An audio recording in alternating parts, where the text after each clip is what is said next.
This game was played in the 6th round of a closed tournament in the Manhattan Chess Club, October of 1998. My opponent was Alex Strapunsky, a strong Russian grandmaster who was living in New York now. For the year or so before this game, Strapunsky had built up a reputation of being a dominant action player. He was winning every 30-minute tournament in the city, and had scores of 5-0 and 6-0 against masters and international masters all over the place. And that was all I knew about him going into this tournament, because I had spent the past year or so living in Los Angeles. I had never played or seen him before. But the psychology of action chess is different from that of slow chess, and watching him in the early rounds, I sensed he wasn't very confident about his opening repertoire. I was white, played e4, c5, knight f3, e6. This was already an important moment in the game, because Strapunsky's main weapon is the Kalashnikov Sicilian, which begins knight c6, d4, cd4, knight d4, e5, knight b5, d6.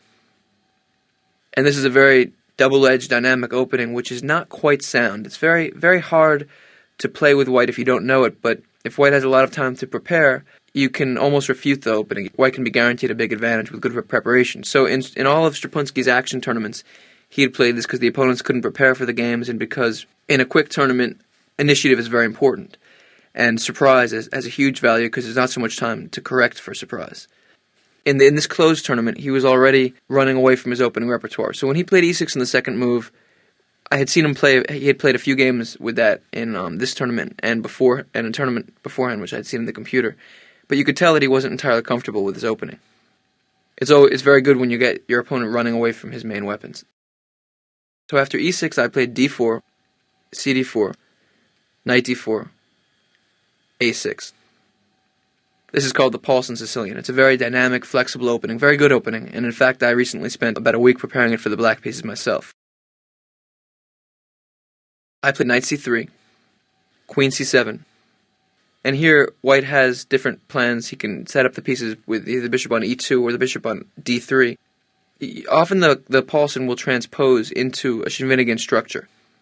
The Shinvinigan is the most classical of the Sicilian structures, and that's with the black pawns on e6 and d6. All the Kasparov and Anand World Championship games and many games over the years have been played with this pawn structure. White will usually continue with the bishop on e2. Pawns on f4 will be castled. A typical structure, which will come up later on, will be like this.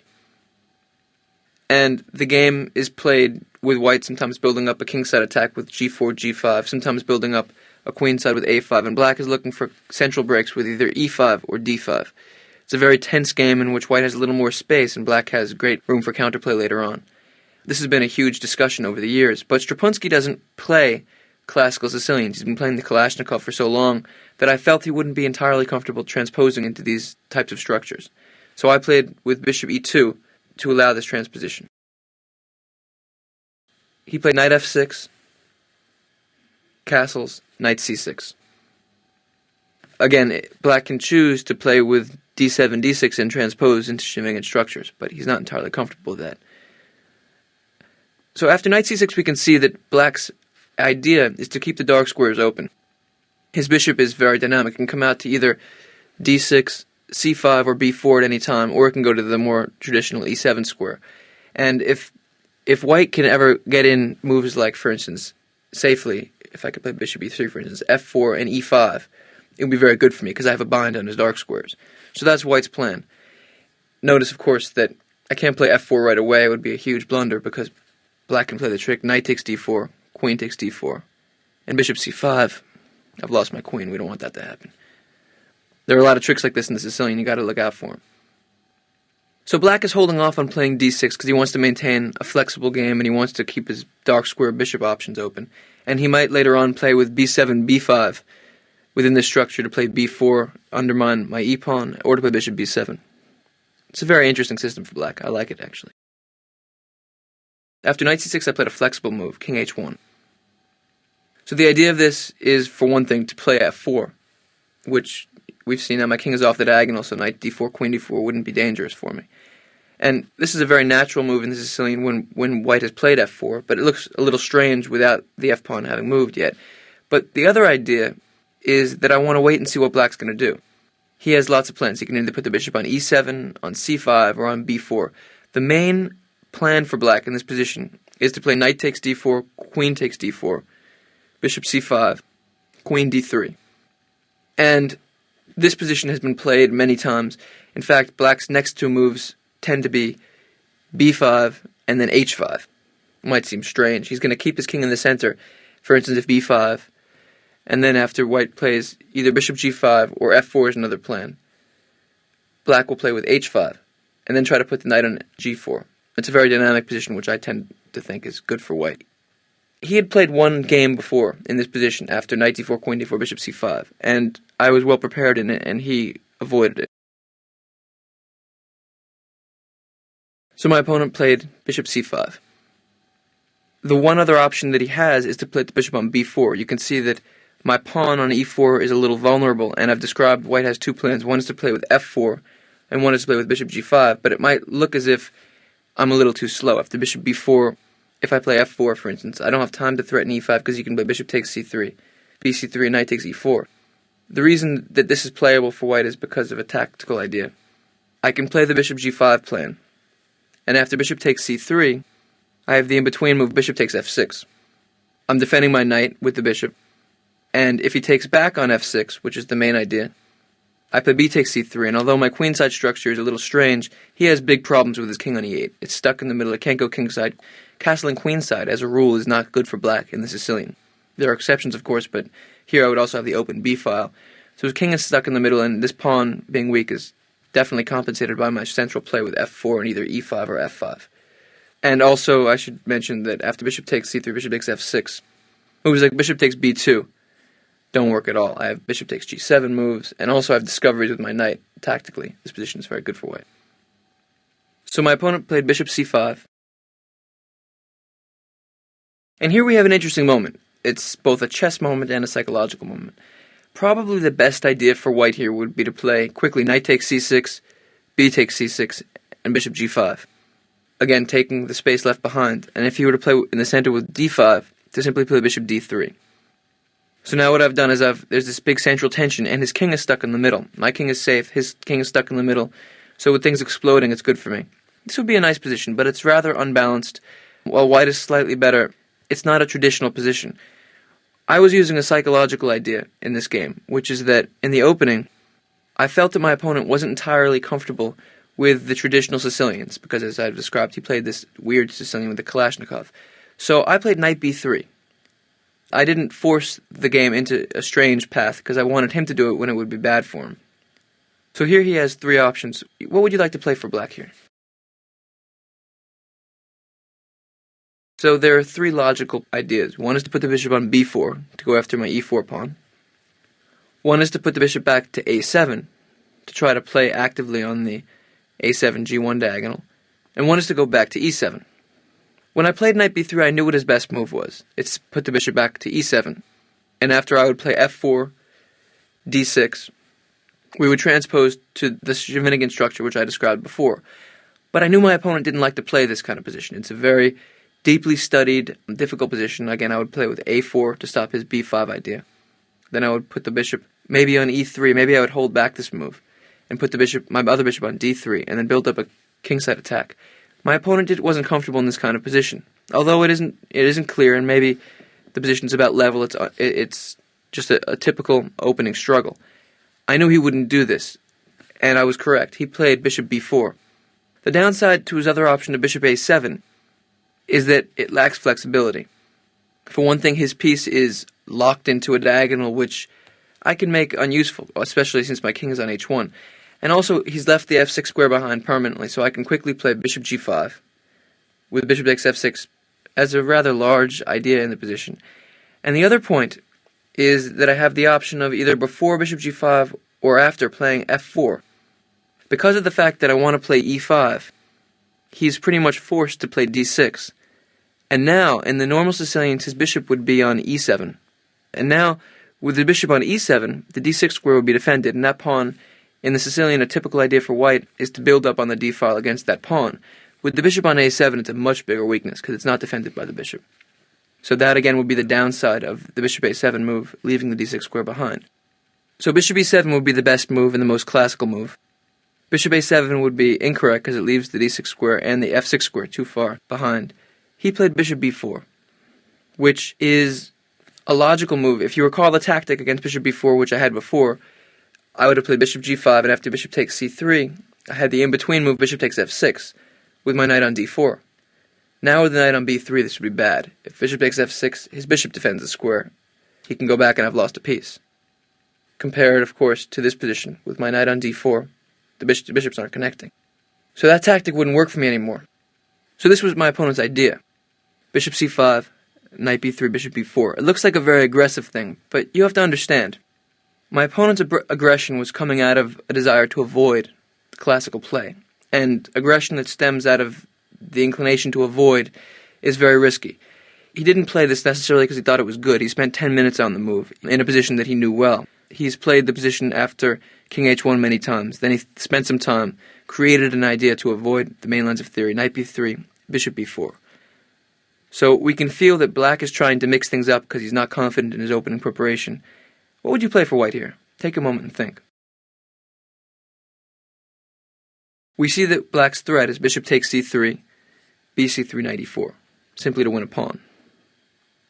There are two different ways to approach the position. One is to try to do anything I can not to allow him to mess up my pawn structure. And the other is to allow him to mess up my pawn structure to see what he will be leaving behind. I played a simple move, bishop d3. I understood that for my opponent to play bishop takes c3, b takes c3, while it looks in some ways as if white has huge weakness, this c3 pawn. My pawns aren't connected, I have double pawns, double isolated pawns in fact. What has black given up? The dark square bishop is a huge problem. Now look at the dark squares in this position. The a3, f8 diagonal will be hugely important. For instance, if my bishop comes to a3, it slices right through his position. The d6 square will be very weak. If I force him to play d6 later on, I can use it. So, with playing bishop d3, I allowed the ruin of my pawn structure to take advantage of his dark squares later. And this is when the conflict became very intense. He played bishop c3, bc3, d5. Now d5 is a very good thematic move. It's always good in the Sicilian to take the center if you can. But it has some problems also. For one thing, we know that bishops are better in an open game. So he just gave up the two bishops and then opened up the position. So that's one thing that works well for me. On the other hand, if he were to castle kingside, what would we play for white? Here there are two plans that would have been very good. One is to play bishop g5, to go after that f6 square which isn't defended. Of course, his knight has no good active squares. And the other would be to play simply f4, and after d6, that d6 pawn, because I was threatening e5, notice, and then an attack with the bishop on d3. After he would play d6, eventually that d6 pawn will be tremendously weak. My bishop on a3 will attack it, my queen on d2 and rook on d1 will eventually attack it. He'll have big problems. So both those plans would be good for white, and his king committed to the king side will be a big target later on. After bishop c3, bc3, he took the center with d5. So I played e takes d5, knight takes d5. And this is when the game really begins. What would you play with white? So now we start to use the theme of the dark squares. My opponent is threatening a pawn. The c3 guy is attacked, yes, and we have to defend it, we would think. If I were to play, for instance, c4, do you like this move? Okay, there's a good side to that move, which is that I'm defending my pawn and I'm kicking his knight out of the middle. He has different options. He could play moves like knight b4, he could play knight c3, which would be a very bad move. Although it looks active, the knight will be trapped on c3 and I can just attack it. But also, he can simply go back, for instance, to e7, and then castle kingside. His king will be safe, and my c4 pawn is very weak. Doubled and isolated, I'll have problems later on. Think back to my game against Blatny. What was the main theme of my attack? In the beginning, I wanted to keep his king in the center. The correct move, and what I played, was bishop a3, sacrificing the c3 pawn for an attack. Again, attack doesn't always mean we run forward, it sometimes means we don't let the opponent run away. With my bishop on a3, the f8 square is covered, he can't castle through check, as we know it's a rule. He has a big problem now. If he had chosen to take on c3, which he didn't, then I would probably have played queen g4, attacking the g7 pawn, just to create a weakness. He can't castle and defend it. If he plays rook g8, the h7 pawn will hang. If he plays g6, the a1 h8 diagonal will kill him, and after bishop b2, he's going to have huge problems. So the only way really to defend the pawn would be to play f5, creating even more weaknesses. It's always good to pull the pawns of your opponent in front of his king forward. I enticed the f-pawn forward. I would go back to h3. And here white has a just huge position. The dark squares around black's game are falling apart. I might play rook e1, and I'm threatening the f5 pawn immediately. The e6 pawn is weak. My knight coming to c5 will be important. If he tries to castle queenside with, for instance, bishop d7, I have two plans. One, I could continue with this theme of stopping him from castling by attacking the d8 square. I don't think I would have played that. I could choose to try to win back material right away with a very strong idea. Bishop takes f5. If he plays e takes f5, queen takes c3. After he castles queenside, I'll get a big attack. Also, after bishop d7, I could leave things as they are and play a quiet move like knight c5. This would have the idea of simply entering into his queenside. If he castles queenside, the e6 pawn will be weak. I could play rook e1, attack him. He'll have big problems. And after he castles queenside, all white's sacrifices open up. Moves like knight takes a6 could be dangerous later on. b6, bishop takes a6. Winning the knight back, I've won a bunch of pawns. Black's pretty much lost here.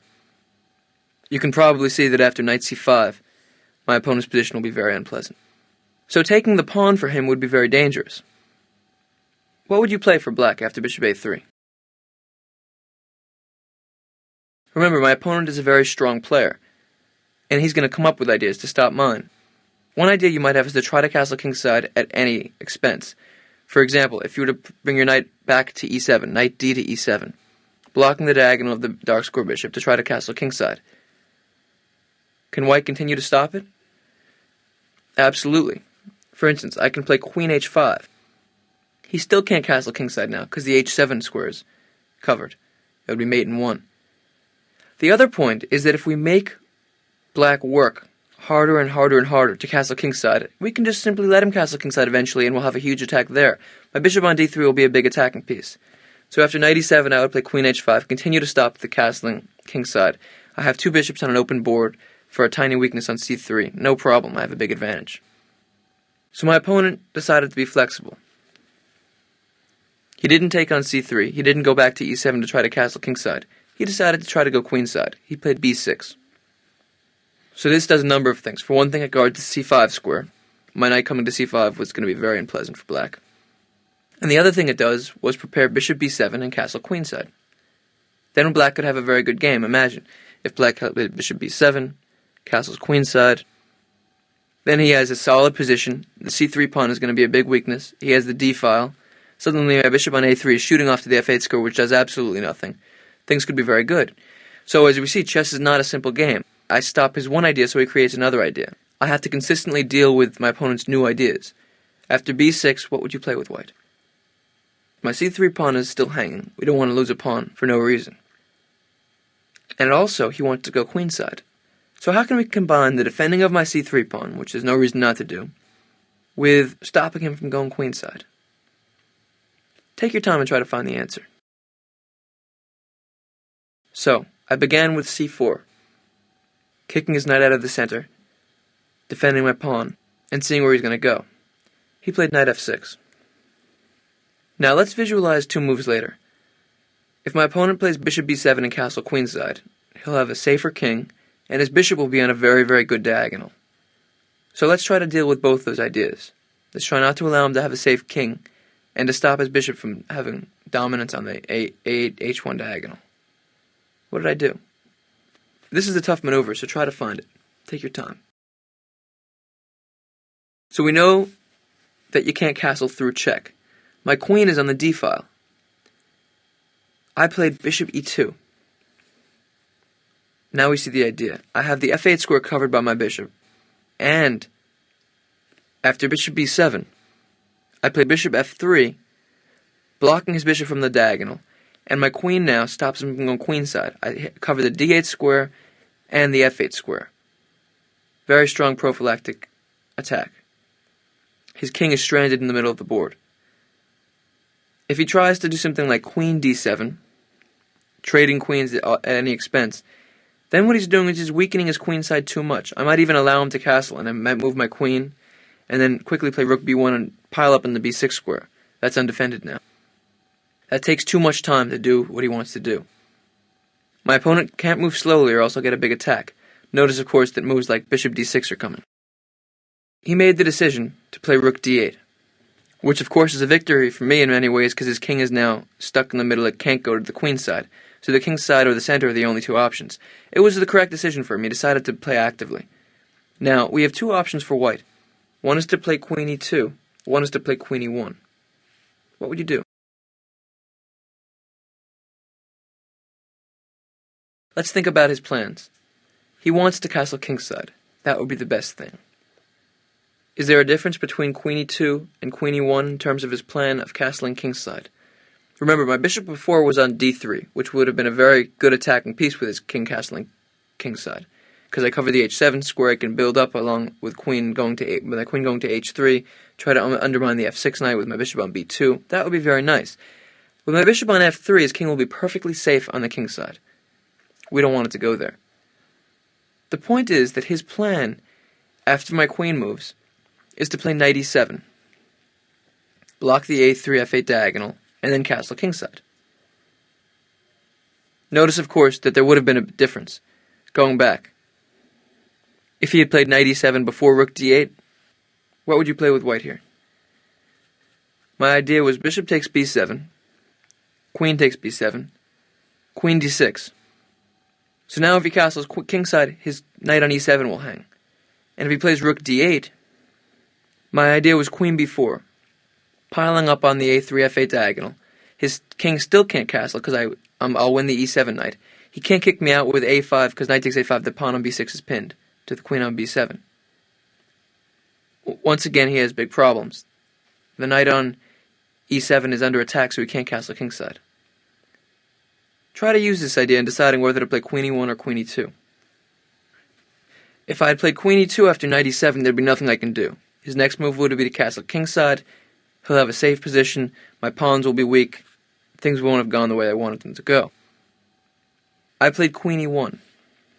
Point being, after knight e7, I simply trade bishops and play queen b4. I'm threatening moves like knight c5 and knight a5, and to attack, his knight on e7 is attacked. If it moves, the f8 square will be attacked. He can't castle. His king is still stuck in the middle. Then what I'll do is, my next move will be quite simple. I'll play rook d1, trade the only active rook that he has. Then I'll build up a central attack. This is a dominant position for white. So, I continue with my prophylaxis, queen e1. So now, black's attempts to castle are failing. But on the other hand, I've spent some time stopping him from doing what he wants to do, and chess is a dynamic game. When your opponent is stopping you or he's attacking you, you can either try to defend, which in this case would be to try to castle his king away at all costs, or to counterattack. And my opponent here decided to make the game dynamic. He played h5, which is a very strong move, and it's typical, in fact, of the e6 Sicilians, of the Paulson Sicilians like this. Now we see that his bishop on b7, his queen on c7, kind of are knifing through these diagonals. He wants to put at one point a knight on g4, maybe right away. Go straight after my h2 plan. It's kind of a barbaric, strong plan. Very simple, but very powerful.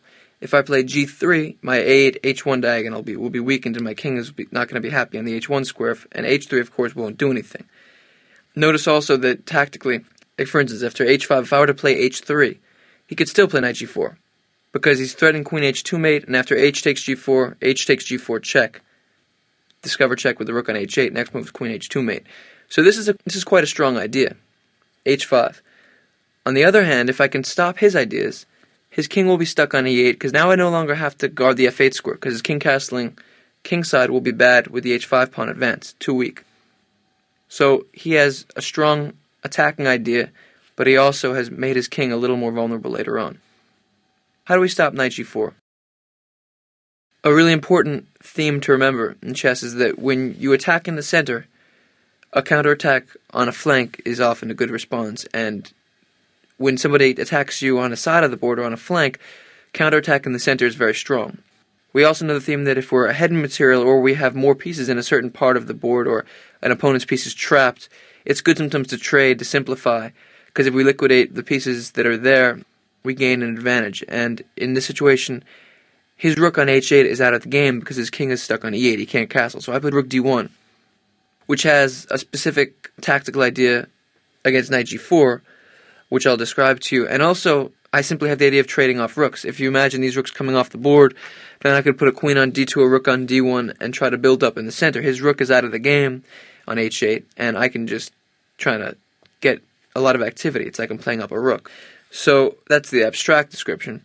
And the other point is after rook d1, he played knight g4. And I had an idea against the h2 square. I had a point to defend it. Take a minute and try to find what I played. I'm sure most of you know that when we're playing a game with bishops of opposite color, the rules tend to change a little bit. Pawns aren't so important, and the most important thing in the game is king safety. So a lot of the time when there are bishops of opposite color, you'll want to trade off, sometimes you even sacrifice pawns just to get your initiative rolling. The most important thing is to go after the king, because the bishops can't stop one another. They're just completely dominant along the color that they're on. So my dark square bishop is my powerful piece, and here I went into a bishop opposite color position. I played bishop takes c6. This is a strange move in some ways because we've discussed the idea of having tension in previous games. My bishop has tension on both his knights, and he doesn't have any tension on my bishop, but here it's a very specific idea. After bishop takes c6, he played queen takes c6, left the h2 square, but attacked my g2 square. He's threatening mate. I played rook takes d8 check, king takes d8, and I played f3. And here we see my point. If he plays queen c7, attacking the h2 square, I can take his knight, f takes g4, and after h takes g4, threatening mate on h2, we know I can't play g3 because of the diagonal. I can't play h3 because rook takes h3, the pawn on g2 is pinned. But here, do you see how I defend mate? I have the very strong queen d2 check, and after his king moves, I anchor my bishop on d6, cutting off the diagonal, defending h2, and I'm well defended.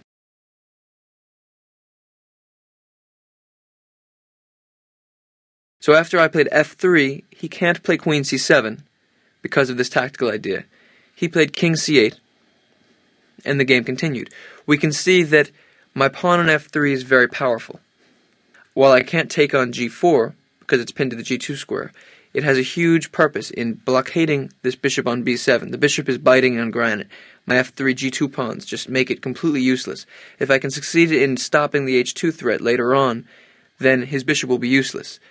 So now let's return and look at what his most accurate move was. We see that my pawn on f3 is a very powerful blockading piece. When I took on c6, he had a way of making this setup impossible. So now we're going to return to this position. His correct move was bishop takes c6, maintaining the attack on h2. I would play rook takes d8, and he would play queen takes d8. But now the point is that there's nothing I can do to defend h2 in time and to maintain a blockade on his bishop. If, for instance, I were to play f3, attacking his knight, he'd have the very strong move queen c7, attacking h2, threatening mate. A move like queen h4 defending the pawn would be a transient defense of the h2 square, because he can undermine it with g5. Attacking the queen, I can't take as h2 goes, I'd have to come back, and then the pawns on h5 and g5 will be big in an attack for him later on. And the point is that f takes g4 doesn't do anything. After h takes g4, there's no way to defend h2. I have no queen d2 check followed by bishop d6 because his king goes on e8 instead of d8. g3 is impossible, h3, you just take it, I'm going to get mated, we don't want that to happen. This would be bad for me. So, even though he doesn't attack h2 right away, the fact is that I can't defend the h2 square while maintaining this blockade on the bishop. My best move here would be to play f4 right away, defending the h4 square. Notice his threat was to play queen h4. So I would have played f4 here, and we would have a similar position to what we had in the game, except I was able to maintain this structure. Here my opponent's plan would have been to play h4, to quickly try to undermine the h1 diagonal. Notice if he were to play h3, I would be in big problems, because my pawn is attacked twice, it's going to open everything up, I'm going to lose. So I would have to play h3, stopping this undermining plan of his. He would go back to h6, because black now has a new weakness to take advantage of, the g3 square. So take a moment, imagine we'd been playing this position. How should white deal with the fact that black's next two moves are going to be knight f5 to g3 check, a very powerful square winning a rook? What would you do with white now? In other games I've talked about how we don't always have to stop our opponent's ideas. We can also sometimes let them happen, but just reduce their effectiveness. In this position, the best plan for me would be to play queen e5. And after knight f5, just to simply move my rook away, rook e1. So I'm doing two things. For one thing, I'm getting off of the forking square, knight g3 check, would attack both things. And I'm also threatening his knight. Queen takes f5 as a threat. So he would probably defend it with rook h5, which looks very strong. Knight g3 check discovery is a threat. But here I would have the simple move, king h2. I've gotten all my pieces off of where g3 would hit, and his knight on g3 will simply be an illusion. It looks very powerful, but it's nothing, doesn't attack anything, and the g7 pawn will hang. So he has no good discoveries in this position, and white is much better. The reason white is better is because in bishop's opposite color positions, the key is king safety. His king is in the center, is loose. My king is much stronger. I'm going to bust open the queen side, the center, get a big attack. White is better, but my advantage isn't quite so clear as it was in the game, because he has potentially counterplay. The g2 square is accessible to his bishop. Well, when my pawn was on f3, he had absolutely no counterplay. So we could have had this position, and I would have had a nice, strong advantage with bishop opposite color and attacking initiative. Now let's return to the game. So my opponent played queen takes c6. We were just analyzing bishop takes c6. I played rook takes d8 check, king d8. f3 defending mate on g2. And blockading the h1 diagonal. Now if he plays queen c7, remember the difference is that I can play f takes g4 followed by queen check and bishop d6. He doesn't have that option. He played king c8, getting his king off of the dangerous d-file, and now he does have the threat of queen c7. So, when our bishop went to a3, the idea was to stop him from castling kingside. What should I do now? We recall that my bishop on a3 was put there pretty much to stop him from castling kingside. His king was on e8, I was covering the f8 square. Now, if we look at this position, we'll see that there are two main differences in the position. One is that my king is safer than his. There's simply more space around his king, which is open. And second, my bishop is dominant. I have open dark squares all over the board, and his bishop is blockaded. So, my opponent has one threat, which is to play queen c7, and if he can, to try to force me to play f4 and open up his bishop. I, of course, don't want to allow that. So what I did is I did two things. I re-energized my bishop on a3, and I stopped his threat of queen c7. I played bishop c1. So my point is I want to play bishop f4, take that strong diagonal, which of course will be very important for his king later on. Also, an important attacking idea for me later on would be to play c5, undermining his structure. And after his b-pawn moves, maybe taking on c5, maybe pushing to b5, the a5 square will be very good for my knight. But with my bishop on a3, this would just be blockading the piece. But do you see how after bishop c1, I'm stopping queen c7? After queen c7, don't forget that his knight was hanging. I was going to play f takes g4, and now after h takes g4, the difference is that I control the f4 square. Bishop f4 stops mate, attacks his queen, I'm up a piece and I'll win the game. So bishop c1 was quite similar to all the rest of my moves in this game. I'm improving my position, attacking, developing my pieces, and at the same time keeping a very, very watchful eye over his plans. After bishop c1, he can't take on c4, my pawn is hanging, because, again, I would take on g4. His knight is going. I don't have that threat right away because the g2 square is going. He played h4. With the same idea as we analyzed with my pawn being on f4, he wants to play h3, undermine the king. These positions in which there are bishops opposite color are tremendously dynamic. The key here is to attack, to try to get some kind of initiative, to do whatever you can to create weaknesses around the opponent's king and to begin to go after them. In these types of positions, if you get your opponent on the defensive, it's going to be very important. So he played h4, a very simple idea. Do anything he can to make my king feel uneasy. I blockaded h3. It looks like a weakening move, but you have to remember, he doesn't have a dark square bishop. Imagine for a moment if his bishop were on b8 instead of b7. Then this would be a pretty crazy thing to do, play a move like h3. Because his dark squares, he can take advantage of my dark squares with his queen and bishop. But with his bishop on b7, I'm the one who controls the dark squares, so I can use my pawns to blockade his bishop, and I use my pieces to dominate the dark squares. This is a very instructional example of how to deal with bishop opposite color in a dynamic attacking position. After h3, he played knight f6. Now, my c4 pawn is really hanging. Also, he'd like to at one point play knight h5, probably to go to g3. Knight h5 isn't the threat right away, because after queen takes h4, I'm defending the g3 square, removing the defender of the g3 square, and also his knight is pinned to his rook on h8. But it's an idea he has for later on. So look at this position after knight f6. What would you play with white? Remember everything I just said about pawns not being so important when there's a bishop opposite color? The key is to create weaknesses in your opponent's king position and attack. Here I sacrificed a pawn. c5. The same theme as earlier on. Remember earlier in the game, I gave up the c3 pawn to get an attack. Here once again, I'm giving up a pawn, sacrificing it, just to create some weaknesses. The point is, after he takes on c5, which is really his only option, because I was threatening c takes b6, just to bust him open, that pawn's going to leave the board anyway. You might as well get something for it. So after b takes c5, the a5 square is key. So I played knight a5, attacking his queen and bishop. Again, tension. At any moment in the game, I can take his bishop. Very important. He played queen c7. So now, black is up a pawn, but white is much better.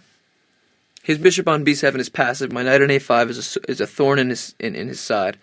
I have a lot of interesting plans, but the key for me now is to get my initiative going. I want to start flowing on the dark squares. How would you play with white? In these types of positions, I have two real plans. For one thing, I want to watch his play. I don't want to allow things like knight h5 to g3, which in fact is a bit of a threat now, because the g3 square is covered. Notice if he plays knight h5, queen takes h4 would be pretty bad, because knight g3 check is defended by his queen, and I lose a queen on h4. So for one thing, he does have a threat, knight h5. I want to dominate the dark squares. I played bishop b2, a very strong move. So my idea now is to dominate the dark squares. I want to play bishop e5, and after his queen moves, say to d7 or something, I want to play knight c4. And we feel now that black is pretty much lost. Knight b6 check is threatened, going after the king and queen. Also, knight d6 check is threatened. If his king goes to b8, I'll have discoveries. If his king goes to d8, I've centralized his king. Queen a5 check is coming. The rook will come to d1. All my pieces are working together. So bishop b2 has a very strong threat of bishop e5. And also, I'm stopping knight h5. So again, we're seeing ideas of attack while watching our opponent's ideas.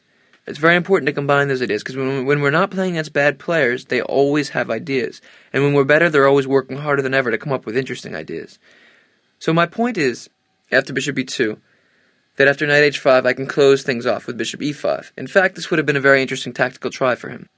If he'd played knight h5, bishop e5, he had an interesting try, which would have been knight g3 check, king g1, king h2 would be a mistake because of knight takes f1 check, and bishop takes g3 would be a mistake because my bishop is so strong. King g1, and now he could have tried this idea, knight e2 check, a strange tactical point. If my king moves, he'll take on e5, he's blocked the defense, and the point is after queen takes e2, my queen is left the defense of the a5 knight. He could play queen takes a5. This was one possibility that he did have. The reason that it's not so strong is because we've simply made the position a little more clear. It's still bishop's opposite color, but now I have a huge advantage because his bishop is bad, my bishop is strong, and his king is completely loose, stuck in the middle of the board. All we have to do to decide the evaluation of this position, once we understand that in bishop's opposite color positions, pawns are not so important, is to evaluate king safety and bishop activity. Clearly, white has a huge advantage. This was an interesting tactical try my opponent could have gone for. Unfortunately, it wouldn't end up so well for him. So after bishop b2, I have a very brutal threat of bishop e5. He defended it and activated his rook with rook h5. So, bishop e5 now is of course bad because he defends it twice, I only defend it once. But I maintain my idea, knight c4. Once again I want to play bishop e5, and my knight is already where it wants to be.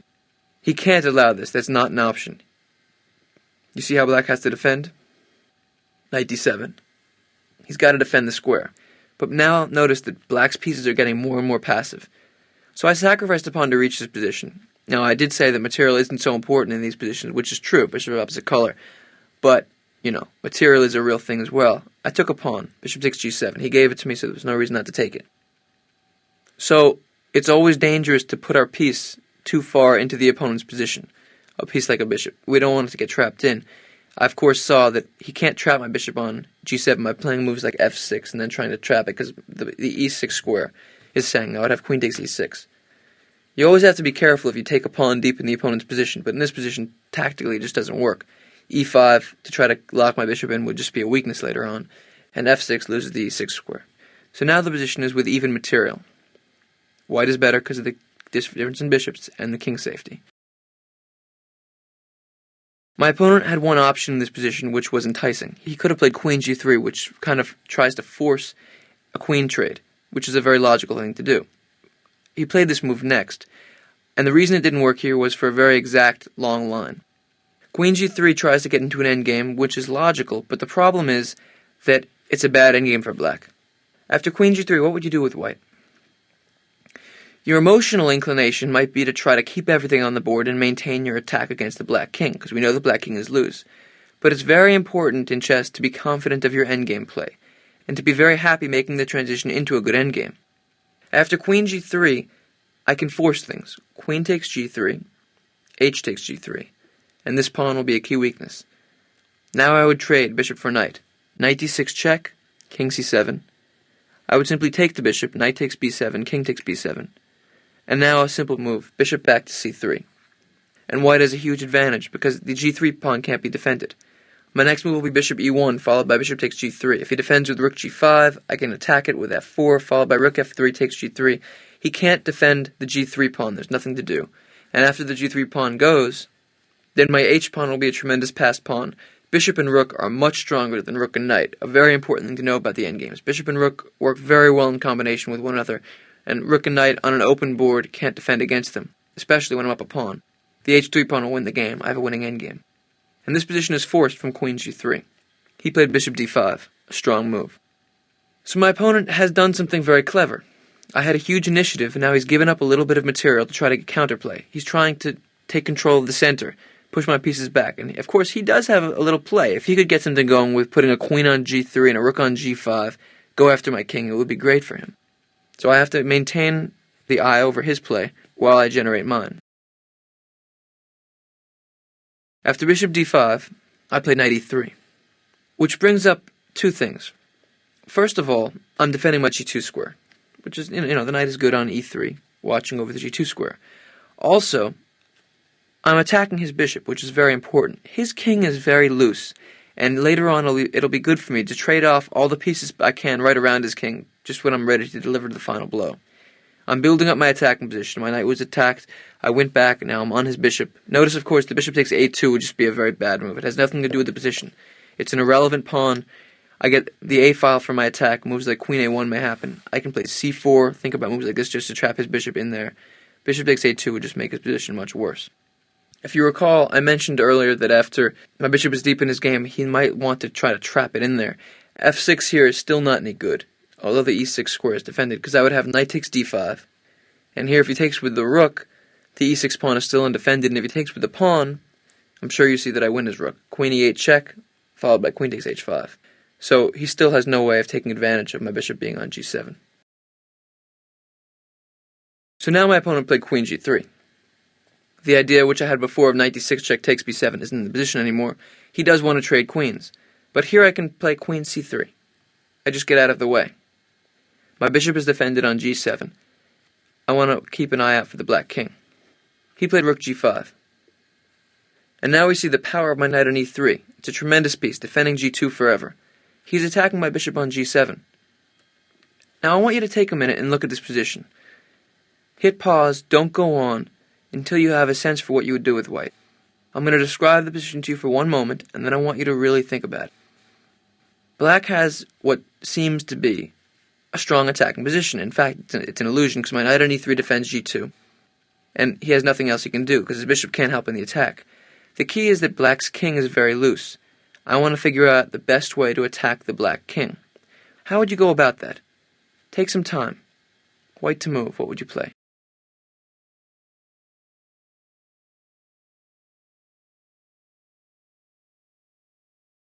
This is the kind of position for black that I often describe to my students as, it's as if black's position is a car teetering on a cliff about to fall off. His position is just barely holding on by a thread. His defenses are very fragile. His knight is defending his pawn on c5. His king is wide open. My knight is on his bishop on d5, so in all the tactical variations I can take it, as long as I don't get mated on g2. My rook is threatening to go with the b1 square, followed by queen b2, huge attack there. My queen can come to a5 anytime. In this kind of position, the key to the attack is to exchange pieces around my opponent's king. So, from that perspective, if I get rid of his knight, if I were to, for example, trade knight for bishop, imagine my bishop coming off the board and his knight coming off the board. White would have a huge attacking position. The c5 pawn is hanging. His queen set is tremendously loose. Queen a5 has seriously strong threats. My knight pretty much takes care of all of his kingside attacking ideas. That's one idea to keep in mind. The other idea to keep in mind is that his c5 pawn is a tremendous weakness. So you might want to, for example, play a move like bishop d4, attacking the c5 square. What do you think black should play if that happens? The point is that bishop d4 simply attacks a pawn on c5, and black can move his bishop back to c6 and defend it. His rook on g5 defends the pawn. So that would be a very temporary attacking move, but it doesn't really do much. Plus, remember, I wanted my knight on e3 to be attacking his bishop. I allowed him to improve his position. Here I made a strange move. I understood my opponent was getting into time pressure. I was way ahead on the clock, and he was getting very aggressive. He was trying to build up an attack. And I made a move which was played with the understanding of the fact that his position is very delicate, and almost any move that he makes will hurt it. I played bishop h8. A very, very strange move. It looks like it does absolutely nothing. I'm maintaining everything in the position, and in fact, it wasn't my best move. It was a very good psychological move because of his time pressure, and when you're in... Time pressure is a very emotional part of the game. And this was where my opponent's action play, the fact that he's playing all these 30-minute tournaments, was very important. And I honestly don't know whether I would have played bishop h8 if he wasn't a very big action player. He wants to get aggressive, and action chess is very important to have an initiative to attack. I knew that any attempt he made to attack would backfire in his face, and because of his time pressure, he wanted to attack. I knew he wanted to attack. This is a position where black has to be very careful about his defenses. And bishop h8 maintained all of my advantages. Notice, of course, again, my bishop is deep in his game, but he can't play a move like f6 because I control the square. You can look at this position, try to find an aggressive idea for black. You'll probably come up with the idea which my opponent played. I had another very interesting move, instead of bishop h8 though. My best move was bishop f6, attacking his rook on g5. But more importantly, I'm forcing his knight to take my bishop. Because if his rook moves back to g6, for example, I have the very strong move bishop e7. Now I'm attacking the c5 pawn, and if he goes back with his queen to defend it, queen c7, he's left the h4 pawn. I can just play bishop takes h4. Now I'm up a pawn, and I'll continue the attack without any problem. So it's strange, my bishop creeps into the e7 square. It's very rare that you'll see a white bishop on the e7 square, and he can't defend the c5 pawn. He has big problems. He's going to lose a pawn, and my attack's going to keep on going. If he plays c4, I would continue to go after his weak dark squares. What should white play here? Queen a5. Headed for queen d8 check. This will be decisive soon. I'm on the a6 square, and I'm on d8. Too many threats for black to deal with. So if I had played bishop f6, he would have been forced to take on f6, which looks okay. He's just simply taking my bishop, which has been the most important part of the game. But remember, it's very good for me to trade off his remaining defenders. After knight takes f6, queen takes f6. The reason I didn't play this was because of the move queen e5. A good central move, attacking my queen and attacking my knight. Of course, I don't want to trade off queens. But what I didn't see here is I have the move knight takes d5. I missed this tactical shot. I'm getting my knight out of the attack. If he plays queen takes queen, I'll play knight takes queen. Notice, of course, I couldn't have played queen takes f7, because after queen takes e3, I'll lose a knight. The key is after knight takes d5, queen takes d5, queen takes f7. I've won a pawn. It looks like black can pin white down with queen d2. But here I play queen takes e6 check, and after his king moves, for example to c7, I would defend mate on g2 with rook g1, and it does look as though white is pinned down, but the key is that black can't continue the attack, and it's a very short-lived bind, because my next moves are going to be f4, f5. I'm going to keep on pushing the pawn up the board, and when he gets his queen off of that square with queen takes f4, white will take the initiative over. We'll play queen check, we'll bring my rook into the game, and I'll mate him very quickly. His king is on the open board, can't defend against the rook and queen. So this is an interesting position to take a moment and look at. Black temporarily has strong activity. Notice, of course, that moves like queen c2 would be a mistake, because I take his rook, queen e7 check. His king is stuck in the middle of the board. My f-pawn pushing up the board will force him in some way at one point to leave the g2 square. Then my rook will get active and I'll mate him quickly. You can analyze this position to prove it to yourself. It's very instructive how the rook and queen can't be stopped against the black king. So this position would have been winning. So as we've seen, bishop f6 would have been probably my best move on the board. The reason I didn't play it was, for one thing, I didn't see knight takes f6, queen f6, queen e5, knight takes d5. Now, there's another element to this position, which is time. My opponent was in big time pressure, and I made the decision not to invest a lot of time on this move. Probably if I had decided to spend 15 minutes in this position analyzing bishop f6, I would have been able to find knight takes d5. But I played the next move very quickly, for psychological reasons. Black's position is very delicate. Every piece of his is ideally placed, except for maybe the bishop on d5, for the defense. His knight on d7 can't move. His queen on g3 is holding my knight on e3 down to the square. His rook on g5 is well placed, guarding the center. Nothing can move, and yet he has no attack. So bishop h8 is just kind of, the car is teetering on the cliff, and I'm just letting it teeter there, kind of throwing a feather, making it his move, seeing what he does. Any move, pretty much, will have a downside. Now, put yourself in my opponent's position here. You're in big time pressure. You have about 3 minutes left for 10 moves. You expected me to play a move like bishop f6 or do something aggressive. Maybe you're even looking at something like bishop f8, attacking the c5 pawn, where you have knight takes f8, queen takes c5, takes f8. You're looking at tactics. You're calculating a lot of things. I'm sure you were looking at bishop d4, all these attacking moves. You've been defending the whole game long. You know you're hanging by a thread, but you're hanging. And then I make a move like bishop h8. What do you think your psychological reaction will be to that? It's important to remember that chess is not purely scientific or anything. It's competition. It's psychological. It's warfare. So what are you going to do? Definitely, his heart started to go. He got excited. He started thinking about what he could do to be aggressive. And he didn't want to just sit around now. Now was his moment. Now it's like I gave him breathing space. And so he lashed out with f5. It's very important to understand the psychology behind this moment. Just when he was thinking about how I had all these strong, direct, tactical ideas, I played a move which did almost nothing. Just left everything hanging in the position. And now he felt that this was his chance, and he played f5, leaving a key hole in his position. After bishop f6, knight takes f6, queen takes f6, his rook no longer guards the e5 square. Queen e5 is impossible. And now he has to defend other ways. His position is falling apart. So in fact, after bishop f6, he can't take it. It turns out that his best defensive move was bishop c6, just trying to maintain everything. Then the game would continue, with white having a big advantage because of his loose king. He tried to play aggressively. He played f5, which is just what I wanted him to do. This move, it looks strong because it's trying to undermine my knight on e3 with f4. In fact, that's, again, more of an optical move, because when my knight comes to g4, I'll be locking him down. His real attacking idea was f4, knight g4, and he wants to play rook takes g4. My f-pawn can't take it because then he'll have queen takes g2 mate. And after rook takes g4, h takes g4, his plan is to play h3, keep the attack going.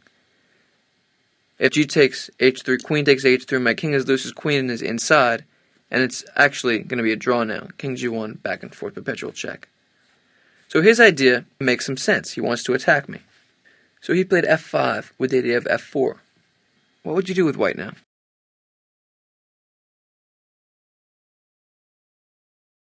His aggressive move was mostly a desperate move. He didn't know what to do, he was in time pressure, so he lashed out, attacking. Typical action chess instincts. Here I played the strong bishop f6. I'm attacking his rook. Now if his knight takes, we see that his whole position will be disappearing. The reason I waited until f5 also was because after f5, bishop f6, if knight takes f6, queen takes f6, you remember with the pawn on f7, his key defensive idea was queen e5. With the pawn on f5, queen e5 is impossible because it's not defended by anything. And here with my queen takes f6, his position is totally lost. My queen and rook will combine, rook b1 being the next move, to mate him. We can see after knight takes f6, queen takes f6, his best defensive idea is rook g8. And here I would squirm further into the position with queen e7.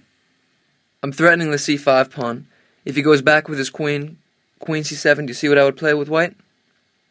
Here I have knight takes d5, and after e takes d5, queen e6 check, I win a rook, fork. Notice, of course, that knight takes d5 defended my queen on e7. So after queen e7, I would have been attacking his pawn on c5. He plays c4. And now, white's attacking idea is very strange. There are a lot of very aggressive things I can play, like rook b1, moves to try to run forward. But in fact, the move that wins the game is the simple rook g1. which is quite typical of the rest of the attack. Black's king is loose, my queen is near it, and the attacking moves don't run forward. They simply let Black's position self-destruct. The point is that his bishop is the only defensive piece left, defending everything. And pretty much in the last moves, the theme of my attack has been to trade off his defenders. Rook g1, the bishop can't move because the e6 square will hang. And my next move is very simply going to be knight takes d5, removing the final defender. I had to defend the g2 square first, and then I'm going to go after him. After rook g1, he has a lot of ideas that don't work. For example, if he plays queen e5, I would simply play knight takes d5, and after queen takes d5, rook b1, he's left the g2 square, so I can too, and now the attack is unstoppable. My next move, for instance, will be queen a7. He can't defend his king. You can try to figure out this position a little bit. Look at moves for black. There's nothing you can do. My queen and rook are devastating. If instead of queen e5, he tries queen g7, you see what I would do now? Simply knight takes d5, e takes d5, queen c5 check. And whatever he plays, the d5 pawn will go. Later on, I'll check him.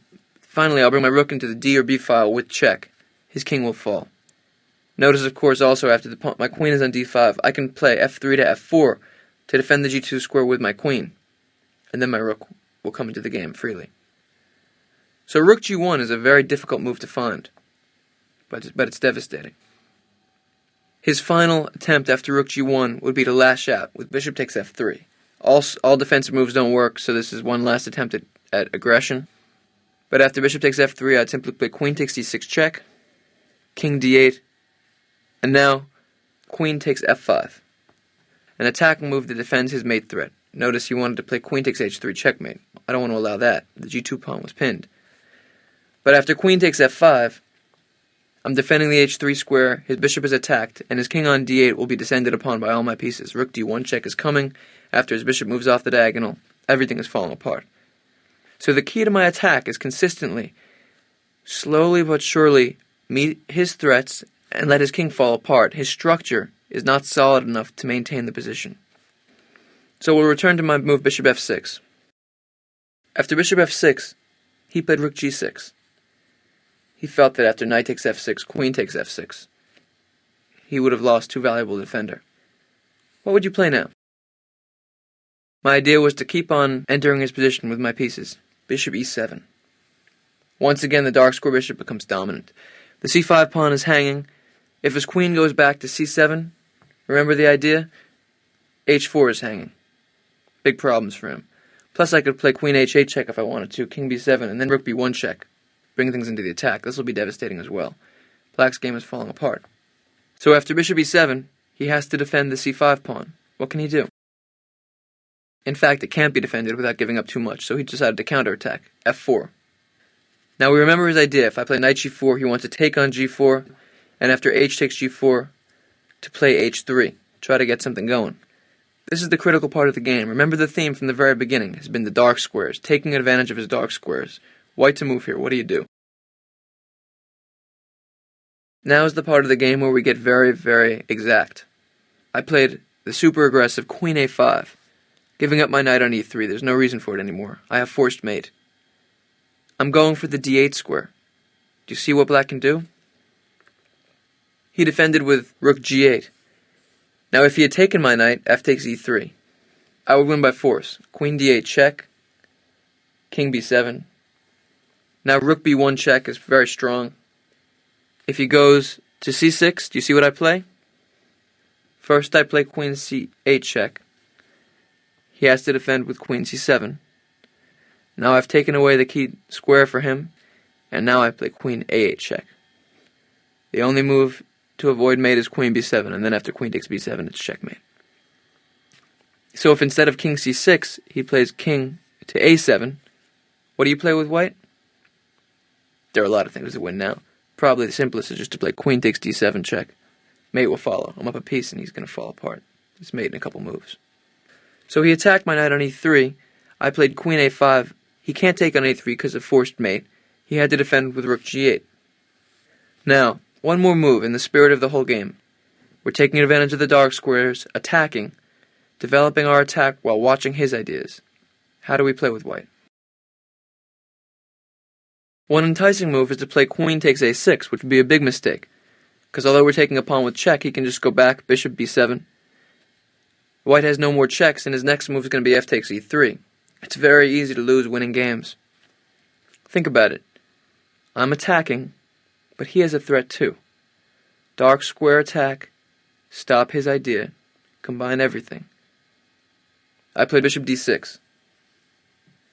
My bishop squirmed in from h8 to f6 to e7 to d6.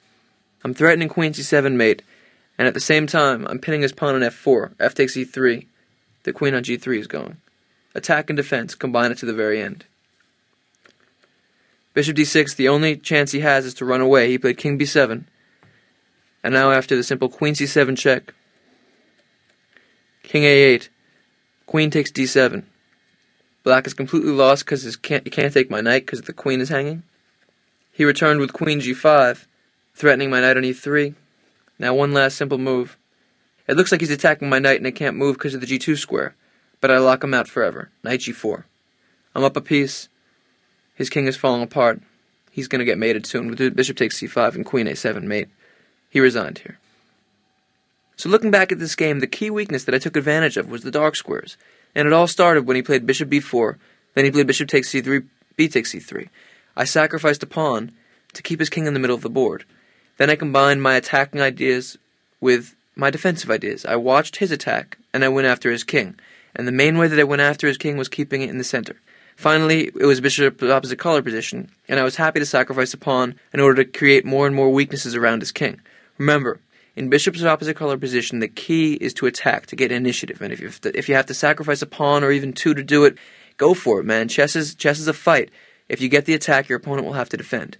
Sometimes it's very important to be aggressive in chess, and bishop opposite color positions in the middle game. We're not talking about the end game here. Middle games with bishop opposite color is the time to go for the initiative, and that's what I did.